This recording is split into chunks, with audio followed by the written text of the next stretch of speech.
laring sampai bronkus ya. Oke, laring. Laring itu secara skelotopisnya berapa? PJ 3 sampai PJ 5, PJ 6. Terus laring itu dia tersusun, kita bahasnya di sini tentang skeleton laringnya. Jadi tentang penyusun dari segi tulangnya, terutama di sini kartilago. Ada kartilago laring, terus ada kavitas laring, jadi dia ruang di dalamnya sama muskuli. Oke, pertama dari kartilagonya dulu. Oke. Ini ya, jadi kalau kalian lihat di sini kan mulut, ini kan lidah nih. Terus ini orofaring. Nah, laring tuh dari bawah epiglotis sampai ke sini. Sini gitu. Baru selanjutnya ini yang trakea.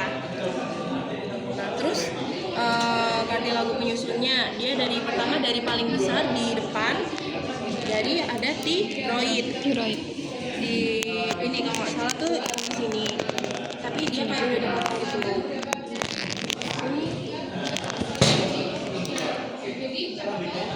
Sini harusnya yang di sebelah sininya gitu. Jadi ada kartilago tiroid. Yang mana kalau di yang mana dia itu juga ada prominensinya laringis. Yang kalau di cowok itu dia menonjol, jadi yang namanya jakun gitu. Habis itu ada kartilago epiglotis di sini. Jadi dia itu fungsinya buat membuka menutup kalau misalnya makan. Jadi kalau kan ini laring terus nanti adanya trakea baru ke paru-paru. Kalau misalnya kita makan, epiglotisnya ini bakal nutup. Jadi makanannya bisa lanjut ke esofagus, ke bagian belakang sini. Gitu. Habis itu ada cartilago corniculata. Kalau corniculata itu dia di bawahnya tiroid. Tuh.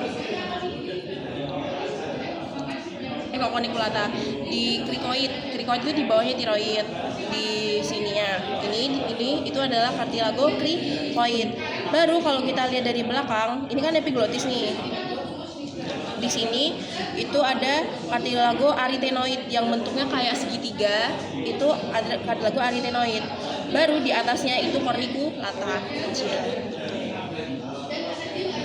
Oke, dari cartilagonya itu. Terus kalau misalnya di yang cuneiform sama tritisnya di sini tuh kurang kelihatan.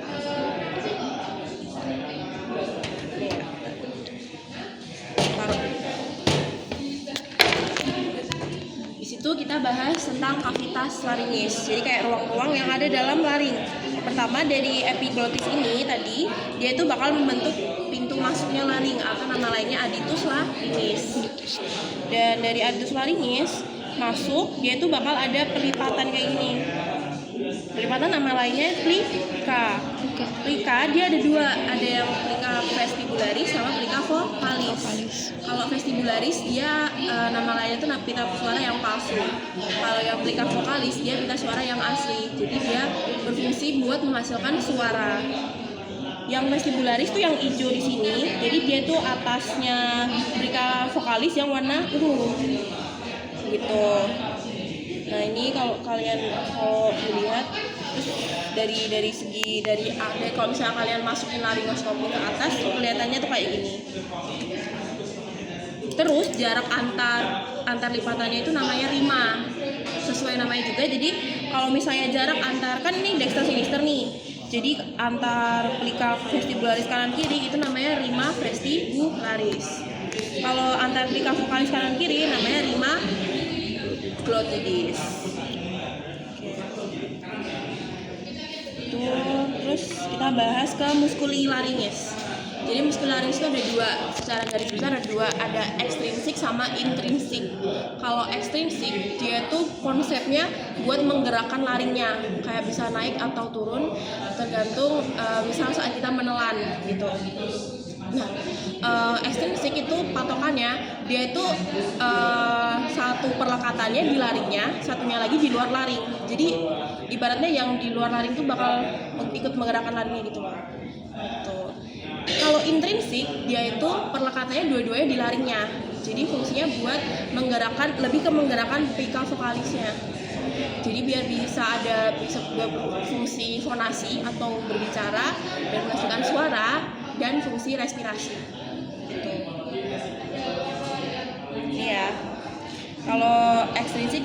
itu ada depresor sama levator. Kalau depresor berarti dia menurunkan, kalau levator dia berarti dia menaikkan. Ini buat gambar yang intrinsik. Jadi intrinsik itu kayak punya fungsinya masing-masing juga. Jadi kalau kalian, dan namanya itu juga kayak mirip-mirip gitu kan, sesuai dengan organ yang dilekati. Jadi misal ada tiroepiglotik, berarti dia itu melekat dari kartilago tiroid di sini yang di depan sama di epiglotis. Jadi kayak dia akan membuka aditus laringes. Terus ada tiroarytenoid, berarti dia melekat dari tiroid sampai ke arytenoid gitu.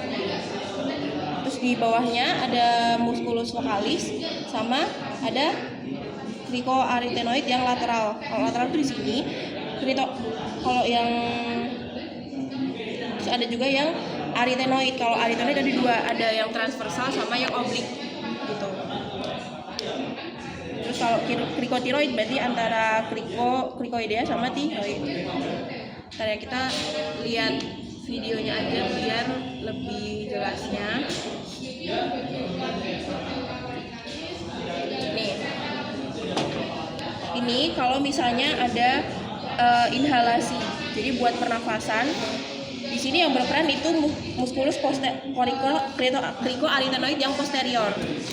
Yang di sini, ini yang satu kecil di belakang atas sini itu cricoarytenoid posterior. Jadi dia bakal bikin si laringnya itu membuka. Terus kalau misalnya ini lateral cricoarytenoid, dia akan membuat si plika vokalisnya itu abduksi. Jadi dia bakal nunggu gini.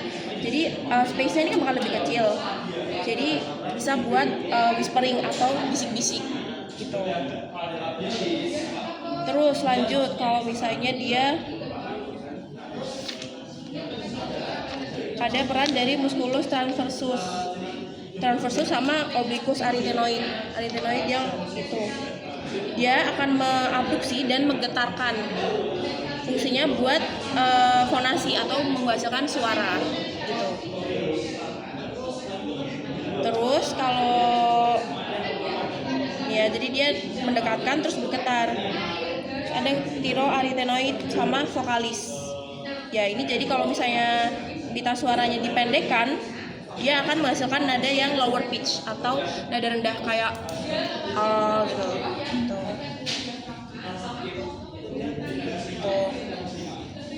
Kalau cricotiroid yang di sebelah sini, di pinggir-pinggir sini, dia itu akan memanjangkan pita suaranya.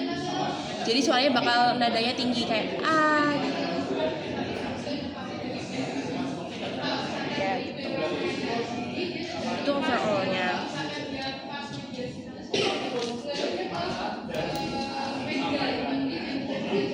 Ya, kalau dilihat dari belakang, itu yang ini arytenoid tuh ada dua di sini. Yang transversal itu yang lurus ini, terus yang menyilang itu namanya yang oblik. Terus di belakangnya itu juga ada posterior cricoarytenoid. Terus buat vaskularisasinya dia sesuai dari nama organnya. Jadi arterinya itu arteri laringeal, bisa superior sama inferior. Terus kalau inervasi, motoriknya itu dari nervus 10 atau nervus corpus. Kecuali buat cricotiroideus dia dapat dari nervus laryngeus yang superior. Terus buat sensorik itu ada dibagi dua. Kalau di atasnya plika vocalis namanya nervus laryngeus yang superior, kalau di bawahnya itu yang recurrens. Nah, kalau misalnya ada lesi di nervus laryngeus yang recurrent, itu klinisnya orangnya bisa kehilangan suara, tapi kayak suaranya itu lebih lemah gitu loh. Terus kita lanjut ke trakea. Trakea itu yang di sebelah sininya. Nih, jadi skeletopisnya vertebrae berapa? Dari vertebrae cervical 6 sampai thorax 4 atau 5 ya. Jadi trakea itu juga punya dua pars, ada pars yang cervical sama yang torakal. Jadi dia itu sebenarnya nggak cuma di cervical sini tapi nyampe ke toraks juga, sampai ke VDH 45 tadi. Penyusunnya itu kurang lebih ada dia kan kayak ada cincin-cincin gitu, terus ada cincin-cincin, terus per cincinnya ini dia itu depannya itu adalah cartilago trachealis kayak bentuknya C, baru belakangnya sini kayak gini itu ada muskulusnya, namanya muskulus trachealis. Dan antar cartilago itu dihubungkan sama ligamentum, namanya ligamentum anular. Kayak gini ya, jadi ilustrasinya kayak gini. Yang depannya ini cartilago, baru belakangnya itu muskulus. Terus antar si cincinnya ini ada ligamentumnya. Oke, terus ada juga bangunan pentingnya sebelum dia bercabang menjadi bronkus, dia kan ada persilangannya gitu. Jadi ada yang namanya bifurcatio trachea. Di sini juga ada karina yang penonjolan sebagai reseptor batuk atau irritan. Jadi kalau misalnya ada alergen yang masuk terus kena sampai ke si karina itu, si trakeanya bakal ada refleks buat ngeluarin refleks batuk buat ngeluarin si iritan tadi. Terus kalau vaskularisasi, karena dia dekat sama tiroid, apalin aja dia itu arterinya tiroid inferior. Oke, terus lanjut ke bronkus. Bronkus ada 3, primer, sekunder, sama tersier. Habis itu lanjut jadi bronchiolus terminal, sama respiratory. Bedanya bronkus sama bronchiolus, kalau bronkus itu ada cartilago, kalau bronchiolus nggak ada cartilago. Terus yang masuk ke zona konduksi atau zona yang fungsinya buat menghantarkan udara itu nyampe ke bronchiolus terminal. Kalau bronkus respiratory sampai ke alveoli itu fungsinya buat pertukaran udara. Ini ya, kalau di sini bronkus ini kan trakea. Nah, begitu dia udah menyabang 2 di sini, itu udah bronkus yang primer. Baru ke sini itu bronkus yang sekunder. Bronkus sekunder dia jumlahnya menyesuaikan lobusnya ya. Kalau kanan berarti dia bronkus sekundernya berapa? 3, kalau kiri 2. Oke, terus oh ya, kalau bronkus primer bedanya dexter sama sinister apa? Dexter itu ya yang lebih pendek yang dexter. Terus selain lebih pendek dia lebih lebar sama lebih tegak. Jadi kalau misalnya ada benda yang tertelan atau misal alergen dan patogen gitu, kira-kira lebih sering masuknya ke yang kanan atau yang kiri? Kanan ya, karena dia lebih lebar dan lebih tegak. Yang sinister ini kenapa bisa lebih sempit dan lebih datar atau horizontal tuh karena satunya karena ada pendesakan dari jantungnya. Oke, terus kalau bronkus yang tersier dia beda ya, kanan kiri juga. Kanan itu jumlahnya 10, kalau kiri 8 atau 9. Oke, udah ada yang mau ditanyain?